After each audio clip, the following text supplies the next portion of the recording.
The IfThen Technique. A helpful habit that directly deals with the fork in the road that may or may not lead to self-discipline is the IfThen technique. This is sometimes known as an implementation intention. In other words, making your intention easy to implement. The if portion corresponds to an everyday event occurring, while the then portion corresponds to the self-disciplined action you desire. The simple fact is that there's a big gap between knowing what you want to do and actually getting it done. Whatever the case, distractions, inefficiencies, or procrastination, making the decision beforehand will make it easier. If-then statements take the following form. If X happens, then I will do Y. That's it. This is something you decide in advance, and there are two primary ways to use it.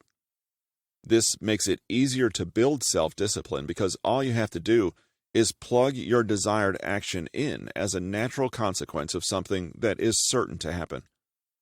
When actions are chained and given forethought, they tend to happen. When actions are left to individual negotiations on willpower, they tend to not happen. As a quick example, if it's 3 p.m. on Sunday, then you will call your mother. For some of us, this might require massive self-discipline. Or, if it's 3 p.m., then you'll drink 2 liters of water. Or if it's 9 p.m., then you'll floss your teeth. These are examples of when you use if-then to accomplish a specific goal, the first type of use. X can be whatever event, time, or occurrence you choose that happens on a daily basis, and Y is the specific action that you will take. The if-then statement simply takes your goals out of the ether and ties them to concrete moments in your day. A habit to eat healthier and drink more water has a set prescription, for instance, or a vow to have better dental health is carried out every day because it is contingent upon a daily occurrence. Instead of generalities, you get a time and place for when to act. Imagine that you're looking at an empty planner and trying to decide when to make a doctor's appointment. Now, imagine that you're trying to decide when to make the appointment, but you have only one slot open in your entire week. Sometimes, alleged freedom makes your task more difficult. It seems simplistic, and it is, but it has been shown that you are 2 to 3 times more likely to succeed if you use an if-then plan than if you don't. In one study, 91% of people who used an if-then plan stuck to an exercise program versus 39% of non-planners. Peter Gollwitzer, the NYU psychologist who first articulated the power of if-then planning, recently reviewed results from 94 studies that used the technique and found significantly higher success rates for just about every goal you can think of, from using public transportation more frequently to avoiding stereotypical and prejudicial thoughts. The primary reason if-then statements work so well is because they speak the language of your brain, which is the language of contingencies. Humans are good at encoding information in if X then Y terms and using this process, often unconsciously, to guide their behavior. It's the basis of decision-making, which is often subconscious and instantaneous. Deciding exactly when and where you will act on your goal creates a link in your brain between the situation or cue, the if, and the behavior that should follow, the then. Suppose your significant other has been giving you a hard time about forgetting to text to inform them that you'll be working late and not make dinner. So you make an if-then plan.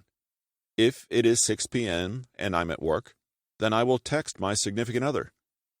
Now the situation 6 p.m. at work is wired in your brain directly to the action, text my sugar bear. Then the situation or cue, 6 p.m. at work, becomes highly activated.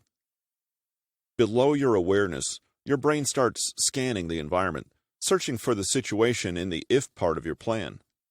Once the if part of your plan happens, the then part follows automatically.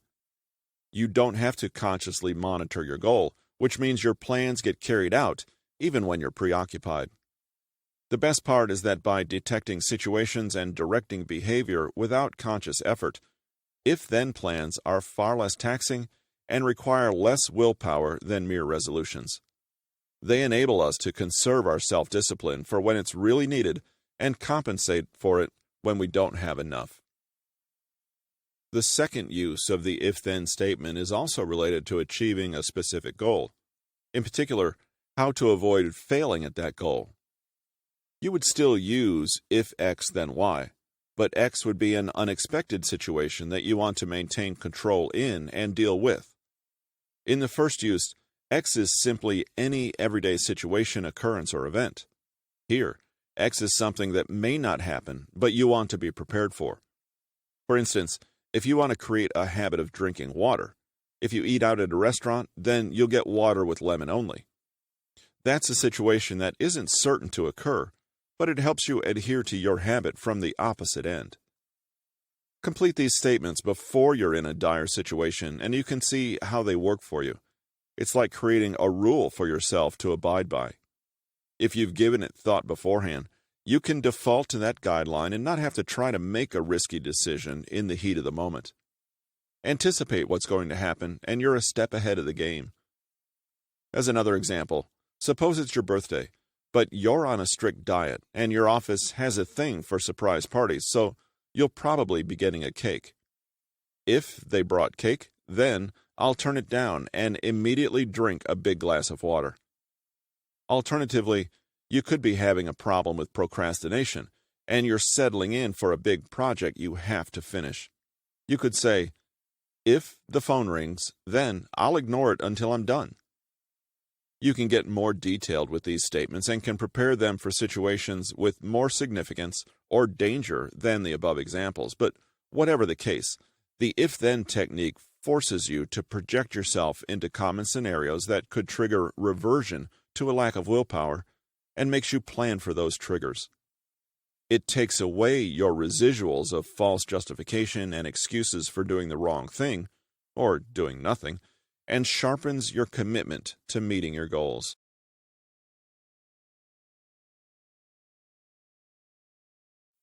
For Peter Hollins, this is Russell from Newton Media Group.